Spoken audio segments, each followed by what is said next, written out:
Greetings and welcome to Sports 101, the show that discusses sport beyond the X's and O's. Here we like to expand our conversations to include the history, past, present, as well as in the making. We also discuss the game from a people, places, and cultural perspective. I am your host, Jamar Harp. Be sure to follow me on social media at Twitter at Coach_Harp412 and Facebook under Jamar Harp. Make sure you get social with Sports 101 and a litany of other shows on SportsZone Chicago by following SportsZone Chicago on social media. SportsZone Chicago can be found on Twitter at SportsZone CHI, Facebook at SportsZone Chicago, and Instagram at SportsZone Chicago. Remember, SportsZone Chicago is a sports talk app. You can watch and listen to my show, Sean and I in the morning, and Humidors, all the Ivan shows. Keep up with breaking news. If you miss something, don't worry about it. Go to YouTube and search SportsZone Chicago, and you can save and subscribe to our channel. But most importantly, we need everyone to download the app. The SportsZone Chicago app can be found in the iTunes, Google Play, and Amazon stores. This week, I would like to discuss highlight, the most interesting game in the world. Now, why do I say that? If you remember the classic Dos Equis pictures from a few years ago, this is the Dos Equis man, quote unquote, the most interesting man in the world. And he was able to introduce us to highlight and some of his episodes. I would now like to show you a quick video that just talks about highlight before we get started in our presentation. Highlight is a dance. This is a game of finesse. It's fast. The ball will go between 150 and 170 miles per hour. For the better part of the 20th century, highlight was the sport in Miami. You went to see it and to be seen. Yet today, the sport is barely hanging on. So what happened?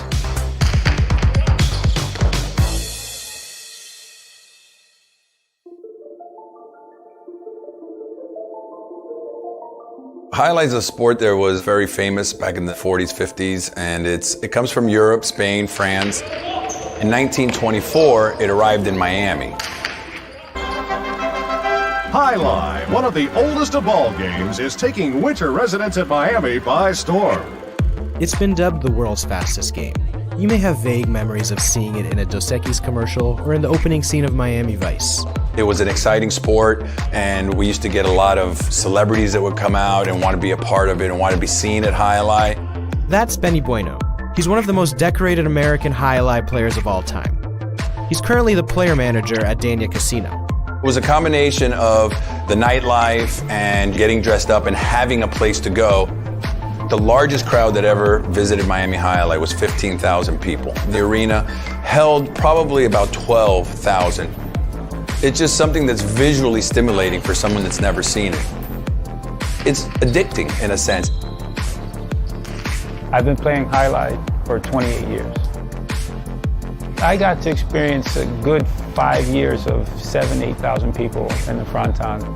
It was so loud you couldn't really hear your partners. And it was just awesome to play in front of a huge crowd. Now the inevitable question. How did we go from crowds of 10,000 plus to a scattered 100 on a good day? I believe it was in the mid-30s that gambling was legalized on Highlight. The wagering on Highlight has always been a blessing and a curse, in the sense where the wagering is what has kept it alive for so long, but it is kind of taking away a little bit of the sport, the athleticism, the game itself. Over the years, the focus has changed. It's no longer a highlight arena. It is a casino with a highlight arena with a poker room, and the focus is mainly on the property rather than just the sport of highlight. But that wasn't the sport's only problem. In 1981, then owner of World Highlight, Roger Wheeler, was assassinated. His murder is associated with Whitey Bulger and the Winter Hill Gang. And the sport became inexorably tied to organized crime in the public's mind. Then, in 1988, there was a player strike that lasted 3 years. It all was the perfect storm where it started to take some of our clientele away.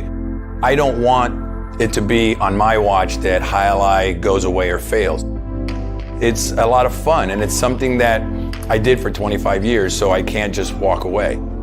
Looking out at the crowd and seeing less people doesn't deter my work ethic. Go Red, go Red! I'm gonna play the same level and prepare myself, whether it's 1,000 people or 200 people. Once the ball's in the air, you gotta move. Playing the sport at that speed every day, you know, is awesome. I still have the love and the passion for the game.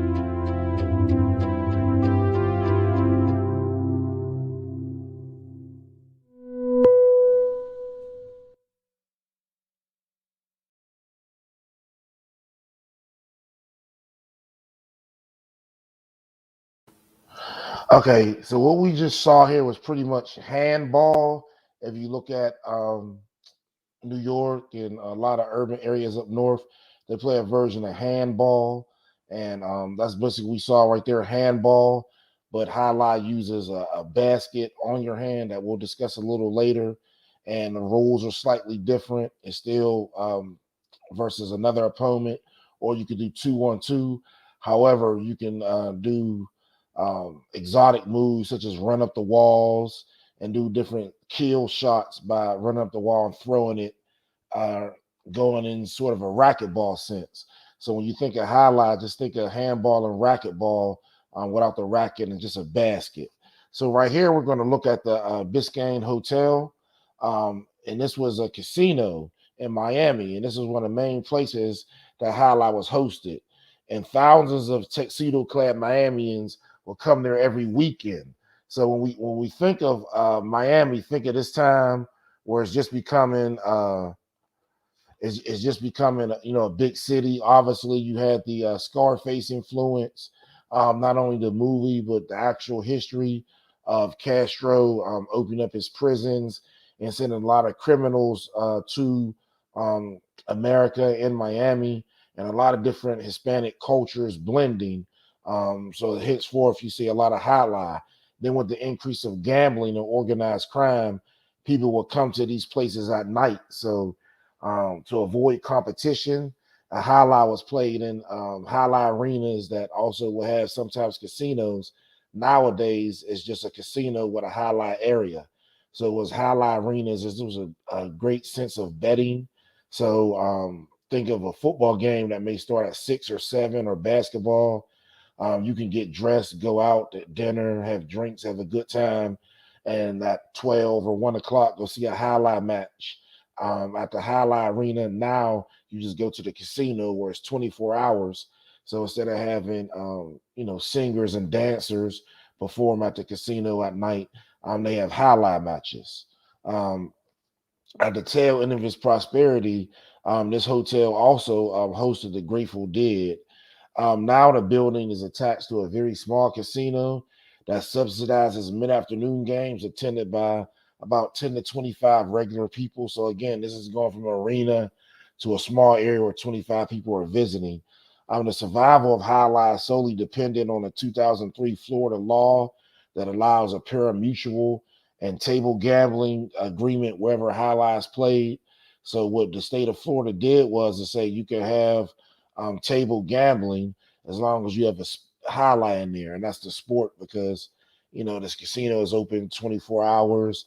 They want a place where you can stay in the casino and a sport that it can be played and people can bet on as well. And this again is traditional in Miami ever since the Latin American invasion of that area. The game did waver for those 3 years. There was a player strike, and then there was a violence due to betting that would ensure. On 1981, a businessman named Roger Wheeler, he had finished a weekly round of golf at his country club where he lived in Tulsa, Oklahoma. And after his round of golf, he ended up getting back into his big Cadillac, and he tried to pull away from his office, and he was executed by a strange man. The murder of Roger Wheeler will soon result in 2 more murders, all of individuals who are associated with highlight, both instigated by notorious Boston mobsters Whitey Bulger and Stephen Fleming. And they were birthed under the service of protecting the fortune of their gang, because they will do traditional betting on this bad sport called highlight. Again, highlight is often called the fastest sport in the world because it consists of men with weird baskets tied to their hands, out whipping rock hard balls, as Coach Mark Williams would say, pause against a weird granite type walls, trying to make their opponent miss the return while also avoid being hit by this hard rock like substance that's speeding to you toward over 100 miles an hour. So what makes it unique and different from handball and racquetball, it requires a greater combination of skill, speed, and acrobatics. Because in racquetball or handball, you can't run up the side of the walls and make plays or kill shots. This picture right here is a picture of the origins of Hala. It was originated as a handball game originally in the Basque area of Spain, which is in the Pyrenees Mountains, over 4 centuries ago. The games were played on Sundays and holidays in small villages at local churches, hence the name Hala, which means merry festival in the Basque dialect. The players would use the open air church courtyard and the wall specifically as the fronton or arena. The tie between the church and the sport even earned the game a patron saint. Remember, a lot of people in Catholicism mix their indigenous cultures, so the patron saints have different duties and ideals similar to Santeria, animalism, voodoo, etc. Basically, they will have a strong tie between the church and the sport. And with these patron saints, for example, like Saint Ignatius Loyola, who took part in the sport when he wasn't busy founding the Jesuit order. The players then started to put, if you look at the picture, you see a leather on that highlight player's hand to protect them from the hard ball. Remember, the ball had to be made hard to go against these cement or concrete walls inside these church courtyards. And they also could hurl it faster and a lot harder. At this point, the game spread in popularity throughout the New World. Again, after 1492 and the Papal Bull of Demarcation, which the Pope of the Catholic Church in Rome split the world in half for colonization and through imperial order, which under the mask of a religion, Spain was given this hemisphere and Portugal the opposite hemisphere. So you see a lot of Portuguese influence in Brazil, in West Africa at that time. So around the late 1800s, a Basque farmer got the idea that if they put a cesta, which is a name for a basket in Basque, on their hands, they could hurl the ball even faster and harder. So this is a picture of a cesta right here. So you would wrap your hand up in leather or some type of protective covering, and then put your hand in your cesta. Now, a cesta is just like a baseball glove. Each one is made specifically for that particular player, and it's built to your accommodations, the size of your hand, the way you play. If you're more defensive, you may have a smaller, longer cesta if you want to shoot, laser shots, but you may be weaker on defense because your basket doesn't have as large of a radius as a defensive cesta. But that defensive cesta, since it has such a large basket, it cannot whip the ball to the wall as hard. So your cesta can also determine your style of play. Again, a more defensive player will have a larger cesta, saying that his defense is good enough to go against any attack. So you may see larger players do that. And then you'll see the smaller players with a small cesta saying, I may not be good on defense, but I'm going to dodge the ball. And my offense is so great where I can hit these shots on such angles like in racquetball, the opponent cannot return them. The game began to spread. Mexico, Cuba, the Philippines, the United States. The Americans got their first taste of Hala at the 1904 St. Louis World Fair, where different technology as well as sport and cultural things were introduced to the United States. After this initial introduction, frontons or arenas that they played highlight started to go up all over the country. Spectators would flock to these highlight frontons to watch the ballet with bullets, as they would call it, and it quickly became an alternative to horse and dog racing for pari-mutuel gambling. Horse and dog racing, you have to go outside. You only can do it certain times of the day. And again, as Miami was starting to grow under mob influence at this time, you saw a lot of people flocking there and wanting more nighttime activities, especially activities throughout the night. So I can play many highlight matches because it's 1-on-1, and I can bet on different people, similar to the horse racing or dog racing, where they can run multiple races. Except this is at night. Um, Sadly, again, it waned in popularity due to the 1980s, and many of the frontons are closed. The game still remained popular due to cultural influences in Florida, where six frontons are still open and attract old spectators and gamblers wearing straw hats and gaiberas. That's traditional, Spanish clothing from the northern regions, and drinking cheap beer. Halal was they saw it as a symbol of their culture. I remember before 14, the Papal Bull of Demarcation, you had the Spanish Inquisition, where the blackamoors were kicked out of the eastern part of Spain or the Iberian Peninsula. So just like we have the United States with different regions, the northern region wouldn't have had no influence of the peninsula, so they were isolated. So it was an honor to them to send highlight players to different parts of the world as representatives of the origin of the game, where the game started, similar to American basketball players playing overseas. Um, Now, again, 2/3 of the players in America, they still hail from the Basque region, where the game started.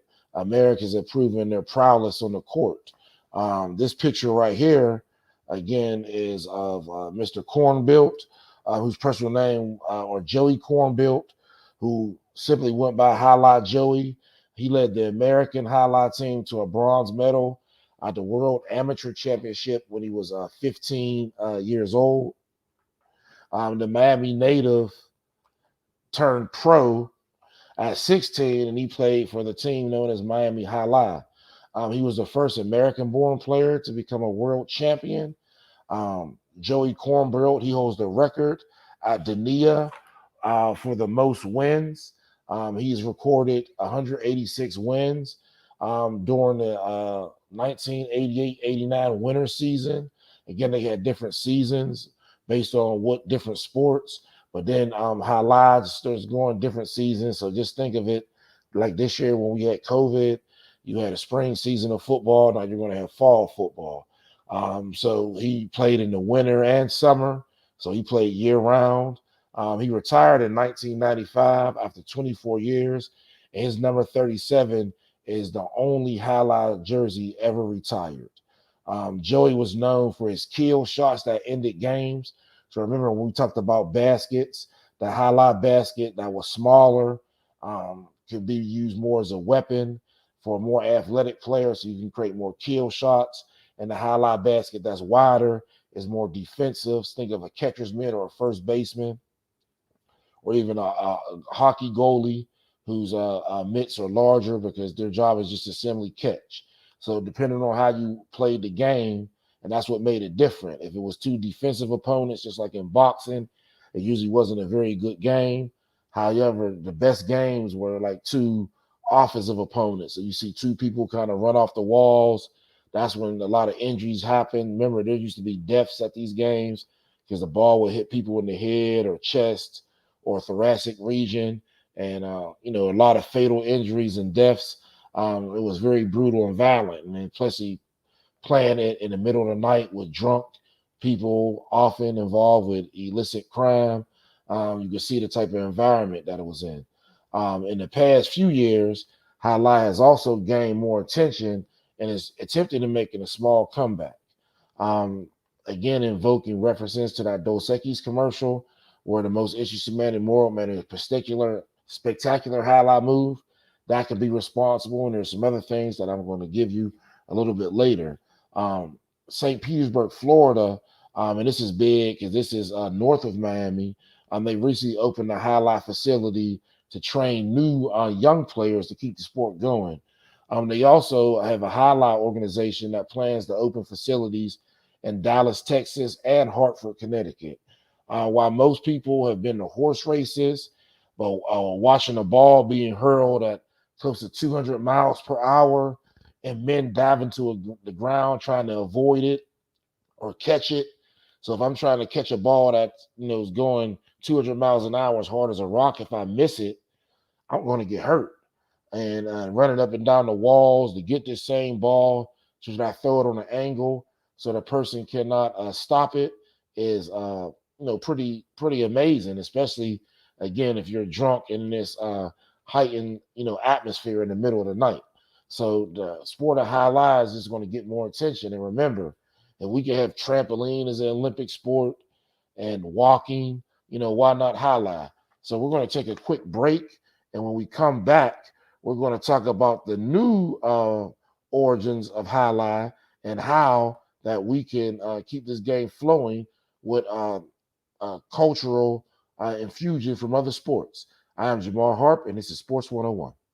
Please stop and listen, because this important message may directly apply to you or someone dear to you. Several thousand African American former full-time CPS teachers were unfairly terminated starting in the mid-90s and continuing to the 2000s. If you are one of those many former CPS teachers who was unjustly terminated, or if you are the immediate relative of a now deceased unjustly terminated former CPS teacher, you may qualify to participate in a lawsuit at no upfront cost to you. Please call 773-580-7183 immediately for more information. That's 773-580-7183. Do not delay. Act today, because time is of the essence. That's 773-580-7183. 773-580-7183.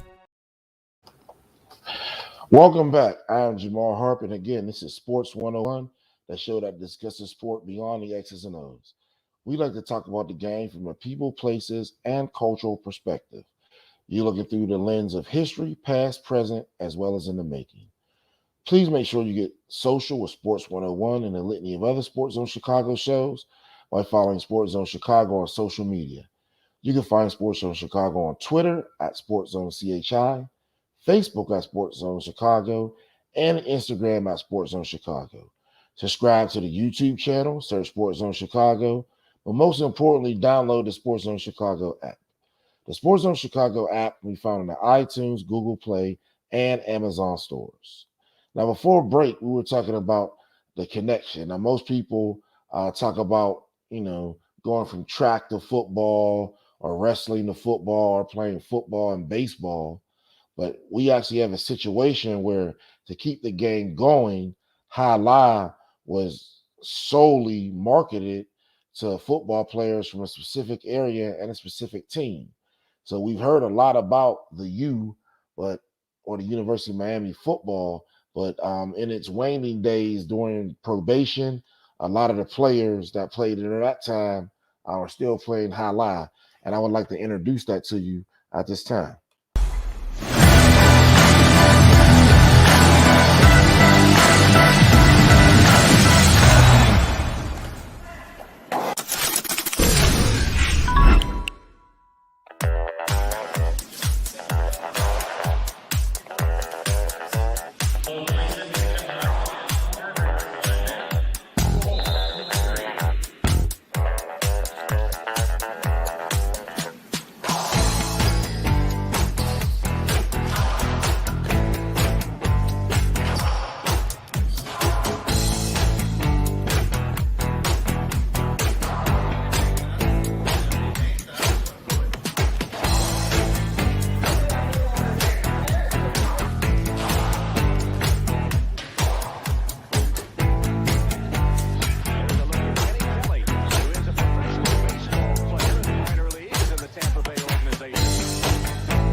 like we're back at the U again, and we're actually battling each other out. And a lot of people don't see things behind the scenes, but we're talking trash to each other back behind that curtain over there.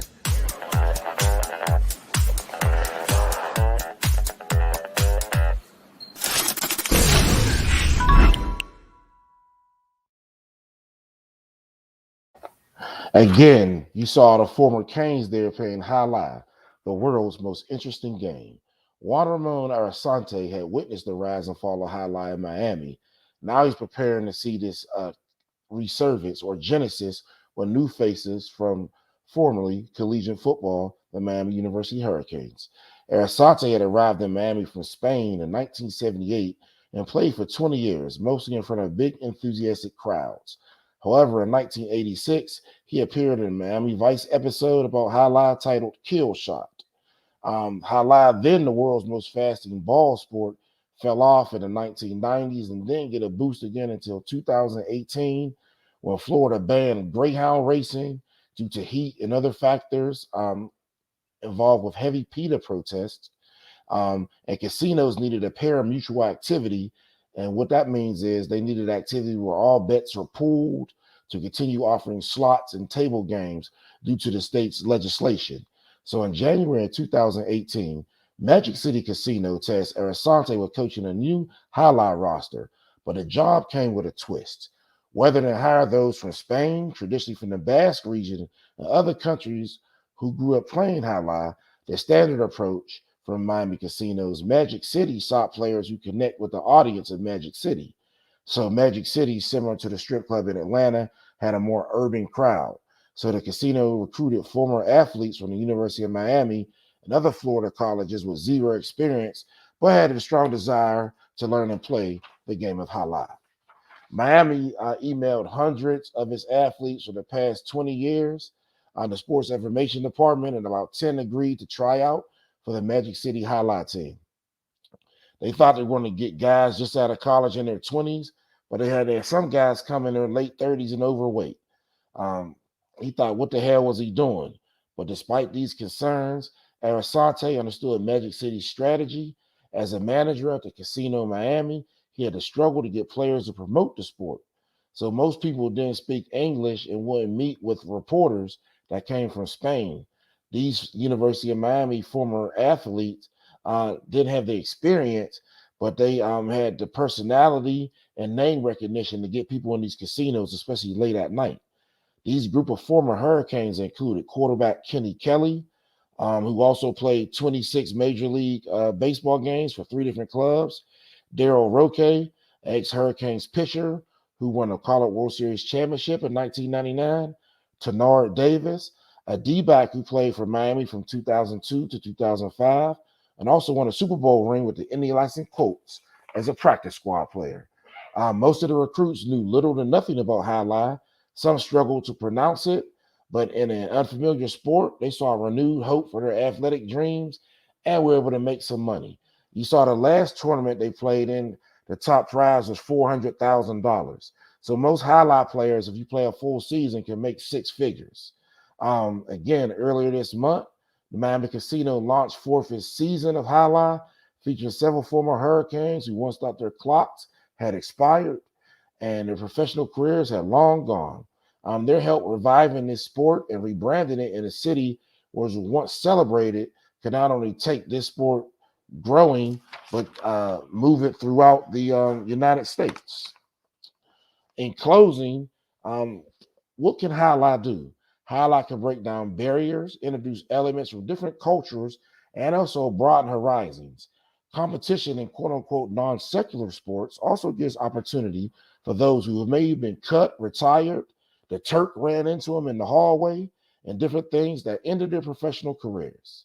So Highlight is a gateway to professional sports. Thank you for tuning in this week's episode of Sports 101. I am your host, Jamar Harp. Be sure to follow me on Twitter at Coach_Harp412 and Facebook under Jamar Harp. Make sure you get social with SportsZone Chicago, Sports 101, and a litany of other SportsZone Chicago shows by following SportsZone Chicago on social media. SportsZone Chicago can be found on Twitter at SportsZoneCHI, Facebook at SportsZone Chicago, and Instagram at SportsZone Chicago. Subscribe to the YouTube channel, search SportsZone Chicago, But most importantly, download the SportsZone Chicago app. The SportsZone Chicago app can be found on the iTunes, Google Play, and Amazon stores. Again, I am Jamar Harp. I am your host of Sports 101, and we'll see you next week. Thank you for tuning in, and have a great week. And I'm gone.